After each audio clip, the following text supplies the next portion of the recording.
Welcome to the Big Sky. I'm Anthony Crescenzo. This week we have 9 teams, 8 games, 2 against the Valley, 1 against FBS, and my game of the week. Expect UC Davis wide receiver Killen Doss to get some catches, and for Portland State's linebacker Bo Durenselt to create some disruptions. Savannah State at Montana. Expect the Grizz to rush the quarterback. It's what they do. Idaho State at Nevada. Look for Tanner Guller to find multiple receivers and have a 300-yard day. Running back Ty Flanagan and wide receiver Michael Dean should have over 100 yards each. The FCS FBS game, Northern Colorado and Colorado. The Bears and Gators were canceled due to Hurricane Irma, but that won't stop the Bears from going to Boulder. Look for the field goal kicker, Colin Root, to impact the scoring. Here are my top 3 must-see games this week. Weber State at Sacramento State. Both are 1-1. Weber really could have won that Cal game. Their defense, their pass defense is that good, and it'll come in handy this week against Sac State's freshman quarterback, Kevin Thompson, who likes to spread the ball around. Thompson may have to hand off more than he wants to his running back, Elijah Dotson, if the Hornets want to get the win. Weber has very old-school weapons. Their defense, their special teams, and current biggest scoring threat, field goal kicker, Trey Tuttle, who's 18 for 18 this season with 24 points contributed. The Big Sky Missouri Valley Challenge is going to continue this week with number 21 Northern Iowa and Southern Utah, and number 10 North Dakota at the University of South Dakota. UND has some rising stock right now between Keaton Struzrud passing for 273 yards and 2 scores this past week, and his apparent new number 1 wide receiver, Noah Wanzek, and their deadly running backs, Jonathan Santiago and Brady Oliveira. Eastern Washington at Fordham. The Eagles go to New York for the first meeting between them and the Rams. Gage Goodward is going to have to connect with Nick Splendoroyo more than he did last week, and Goodward is also going to need to run the ball himself to throw off the secondary. The key to success right now, Antoine Custer Jr. He's going to have to carry more than 11 times this game, and he's a major factor on special teams. Another riveting week of football in the Colonial Athletic Association. The CAA was able to pull out 8 wins this week, proving how strong a conference this really is. We're going to start off with our only division game of the week. Stony Brook was able to beat scrappy Rhode Island 35-18. The Seawolves, led by wide receiver Ray Bolden, who finished with 10 catches and a career-high 121 yards, while Stacy Bettle added 2 rushing touchdowns. Stony Brook will have to keep it rolling when they take on Sacred Heart next week, who's coming off a big win over Lafayette. URI quarterback Tyler Harris had a nice game with 185 yards and a touchdown. They have a tough matchup at home this week, taking on Harvard in their season opener. 9th-ranked New Hampshire joins JMU as another CAA team to knock off an FBS opponent, beating Georgia Southern 22-12. Junior wide receiver Neil O'Connor led the way with 11 receptions, 185 yards, and 2 touchdowns. The Wildcat defense didn't allow Georgia Southern to score in the first half. They look to keep it rolling again next week against Holy Cross, who shut out Bucknell last week. In a tough matchup, 8th-ranked Richmond was able to take down Colgate on the road 20-17 with a last-minute field goal from Griffin Trow. Kyle Lauletta had another fantastic game, throwing for 306 yards. They look to build off this victory next week against Howard, who's coming off a tough loss to Kent State. In another tight matchup, Elon freshman kicker Owen Johnson drilled a game-winning kick in the final seconds to give the Phoenix the 34-31 win over Furman. The offense was led by freshman quarterback Davis Cheek, who threw for 301 yards and 3 touchdowns. The Phoenix will be matched up against Charleston Southern this week, who had their game postponed due to the hurricane. Maine will have the week off as they prepare for their next game against top-ranked JMU. Speaking of the number 1 ranked team in the land, James Madison dominated once again with their 52-10 routing of Eastern Tennessee State. Brian Shore had himself a game, throwing for 304 yards and a school record tying 5 touchdowns. The Dukes only allowed 175 yards of total offense.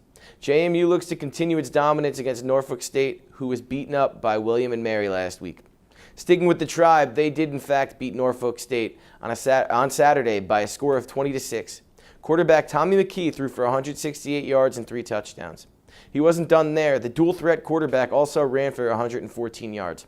They'll look to make it 2 in a row this week against Bucknell, who was shut out last week by Holy Cross, as I mentioned earlier. Another week, another CAA team shutting out Morgan State. UAlbany picked up right where Towson left off, shutting out Morgan State 26-0. This dominant defensive performance was led by linebacker Nate Hadalaski, who made 9 tackles, 3 for a loss. The defense will have a much tougher task next week when they take on Monmouth, who blew out Lehigh. Delaware suffered the opposite fate of Albany when they were shut out by FBS opponent Virginia Tech 27-0. The positive from this game was the defense only allowing Virginia Tech to gain 303 yards all day. Nasir Adderley led the defense with 6 tackles and blocked a kick. UW will look to bounce back at home against Cornell in their season opener. In another tough FBS crossover game, Towson was on the wrong end of a 63-17 decision against Maryland. The real positive from this blowout was redshirt freshman quarterback Ryan Stover throwing for 210 yards and 2 touchdowns in his first career start. It doesn't get too much easier next week as Towson takes on St. Francis, who blew out Wagner. And in our final game, we had another crossover game between Villanova and Temple. 7th-ranked Villanova lost a heartbreaker after erasing a 13-point deficit in the second half. Ultimately, a last-minute field goal halted the comeback. Quarterback Zach Bednarczyk threw for a career-high 382 yards and a touchdown. Villanova is a much easier matchup next week when they take on Lafayette, who lost to Sacred Heart, as I mentioned earlier. This should be another great week of FCS football. Good luck to all the CAA teams this weekend. The Pioneer League season has finally gotten into full swing as action wrapped up in Week 2 of the regular season. But again, wins were few and far between for Pioneer League teams in the early going. Drake earned a big win over Southwestern College, 55-14, and senior quarterback Grant Kramer had himself a day, tying a school record with 6 touchdown passes on 20 for 27 passing and 313 yards. Dayton earned a hard-fought 25-23 upset win over Southeast Missouri State, with junior safety David Leesring having a big day on defense with 13 tackles and an interception, earning him Conference Defensive Player of the Week honors. And finally, the league schedule got underway Saturday as MARIST defeated Stetson 38-17. Junior receiver Justin Christian had 11 catches for 143 yards for the Red Foxes, while sophomore corner Drew Daniel recorded 6 tackles and 2 picks. The Hatters' defense was led by junior corner J.J. Johnson, who made 12 stops in the loss. Let's take a quick look at the standings in the Pioneer League. Still very much a logjam in the early going, with a majority of teams at 1-1 2 weeks into the season. So far, it's MARIST leading the pack with their conference win over Stetson, while the Hatters sit at the bottom at 0-2. Coming up in Week 3, we will be keeping an eye on 4 big games across the league.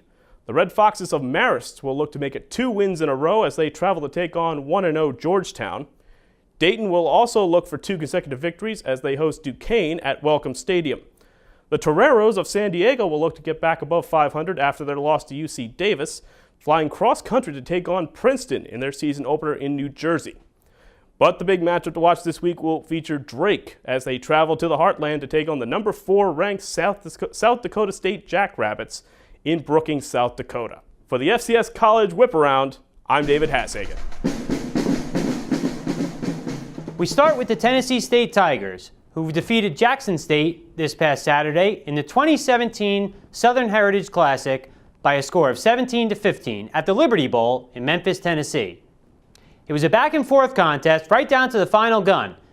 Tennessee State gained a 17-9 fourth-quarter advantage thanks to a Patrick Smith punt return touchdown.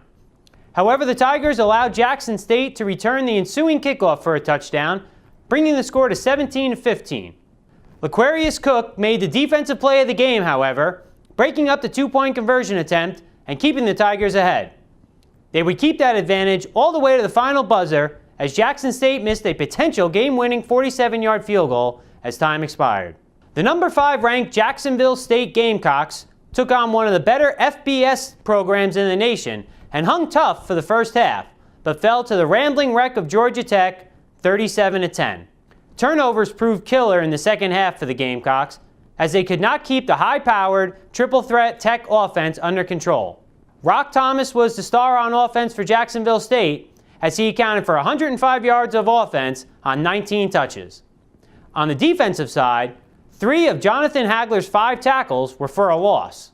Eastern Kentucky gave the University of Kentucky Wildcats all they could handle this past Saturday, but came out on the losing end of a hard-fought 27-16 decision. Tim Boyle had another strong game as he was 24 of 35 for 202 yards and a touchdown. The touchdown went to Ryan Markush, who starred for the Colonels, bringing in 10 receptions for 98 yards and a touchdown. UT Martin's Ladarius Galloway earned my OVC Offensive Player of the Week award as he accumulated 188 yards rushing on 24 carries and a touchdown against an FBS defense in Oxford, Mississippi. The entire Skyhawk team should be proud of the effort they put forth against a tough SEC opponent in Ole Miss. UTM garnered 253 total yards on the ground against the Rebel defense, but couldn't contain the air attack as Ole Miss gained 489 yards through the air on the way to a 45-23 victory over the Skyhawks. On the defensive side of the ball, Gunnar Shalato's 11 tackles, 1.5 of which were for a loss, a forced fumble and a fumble recovery, plus a pass defended, filled up the stat sheet and garnered him my Ohio Valley Conference Defensive Player of the Week award.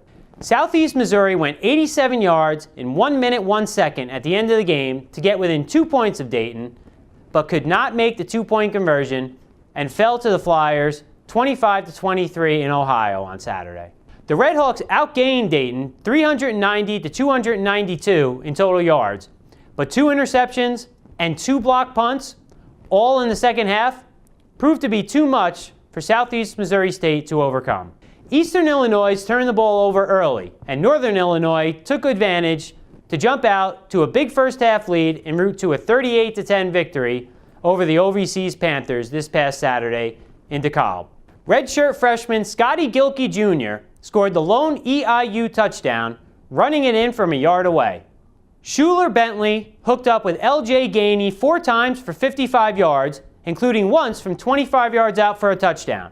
But Murray State found it tough to stop the 15th-ranked Central Arkansas Bears out of the Southland Conference and fell 41-15 this past Saturday in Murray, Kentucky.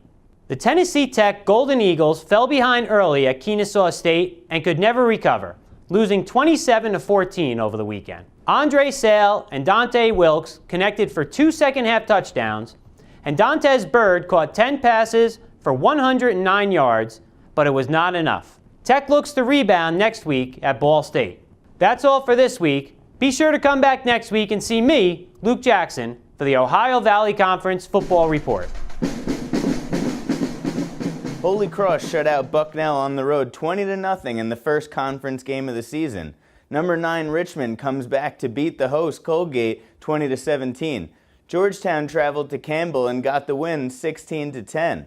Then we had Lafayette losing at home to Sacred Heart 38-24. Number 19 Lehigh got beaten on the road by Monmouth 46-27. Fordham came from behind to defeat Central Connecticut State 38-31.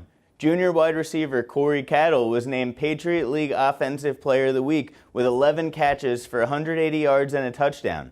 Junior defensive back Lawrence Menya joins his teammate Cattle by being named Patriot League Defensive Player of the Week for his game-winning pick 6 on Saturday. Let's take a quick look at the standings after 2 weeks.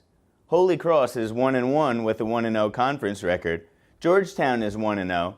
Fordham and Colgate are both set at 1-1. Lehigh and Lafayette dropped down to 0-2 each, and Bucknell is 1-1 with an 0-1 in the conference as well.